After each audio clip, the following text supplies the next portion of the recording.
Olá, eu sou o Roberto Coelho, você está em Um Lugar e Suas Histórias. Vamos lá, vamos aprender um pouquinho sobre ruas da cidade de São Paulo. Vamos lá?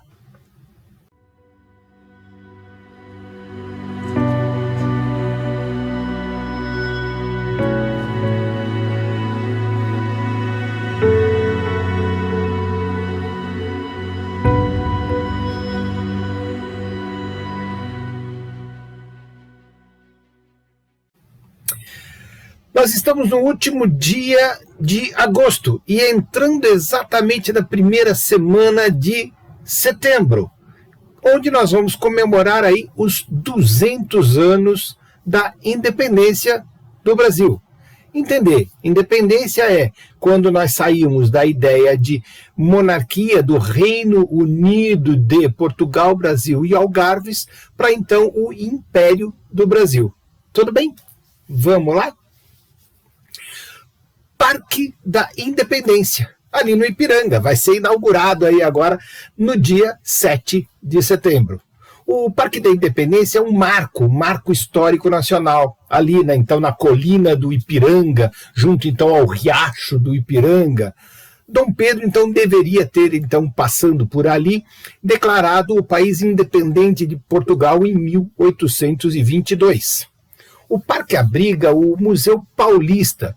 A gente fala Museu de Ipiranga, o nome é Museu Paulista. Conhecido então como Museu de Ipiranga, né? Há ali um monumento do Grito do Ipiranga, de autoria de um italiano chamado Ettore Ximenes. E um jardim ali projetado então em estilo francês, que une então o museu até então o monumento. E outros edifícios que existem ali no local, que abrigam então um viveiro de plantas, um museu de zoologia.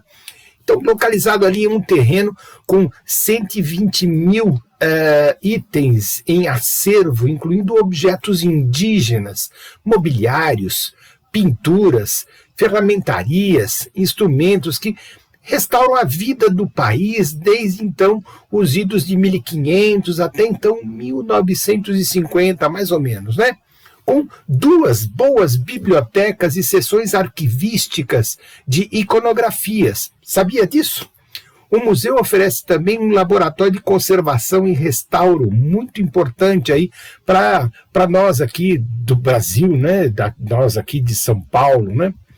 O parque, ali pelo ano de 2004, localizado então em frente ao museu, foi então trabalhado, foi então restaurado, e aí os limites com rosas, palmeiras, ciprestes, então foi todo ali movimentado, todo ali restaurado, e o próprio museu também foi totalmente restaurado, com então museus, os jardins e toda a parte do Grito, a Casa do Grito, não tem nada a ver, né?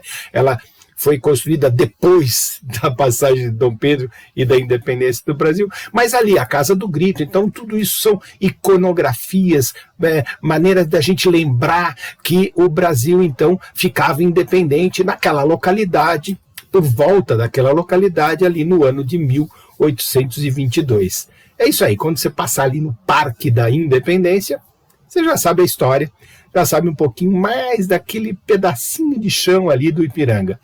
Vamos para outra? Vamos lá. Quando a gente lembra de Dom Pedro, a gente lembra de Maria Domitila, não tem como, né? E ali no Brás tem a Rua Maria Domitila.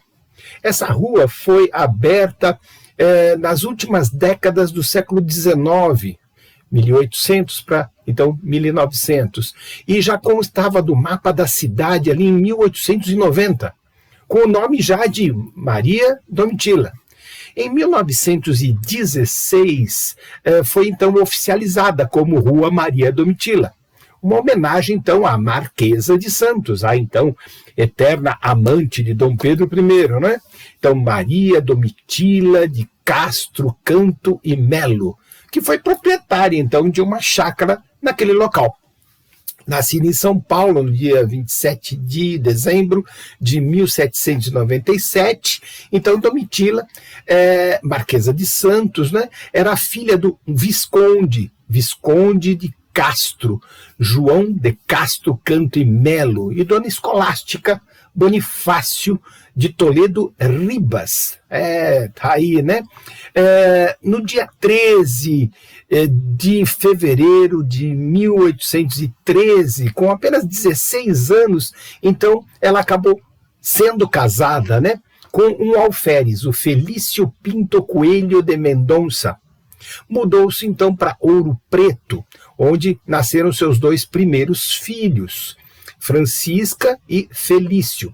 Em 1815, depois de uma discussão com Domitila, o alferes então esfaqueou-a.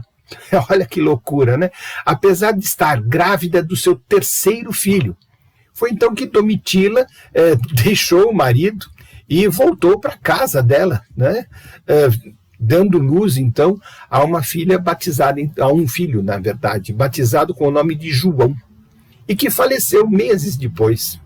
O divórcio do casal foi concretizado só em 1824. Em 1822, conheceu, então, o imperador, o Dom Pedro I, que teve 5 filhos. Um menino nasce morto, a Isabel Maria de Alcântara Brasileira, completaria então 1 ano de idade, Maria Isabel, a segunda de Alcântara Brasileira, e então teve o reconhecimento de Dom Pedro às vésperas ali de sua morte, né? Em 1824, Domitila era designada, então, baronesa de Santos. Em 1825, então, seria viscondessa de Santos. E aí, em 1826, seria marquesa de Santos. Com a sua presença, então, ali na corte, não é? Após, então, a morte da imperatriz, a Maria Leopoldina, a coisa ficou cada vez mais complicada.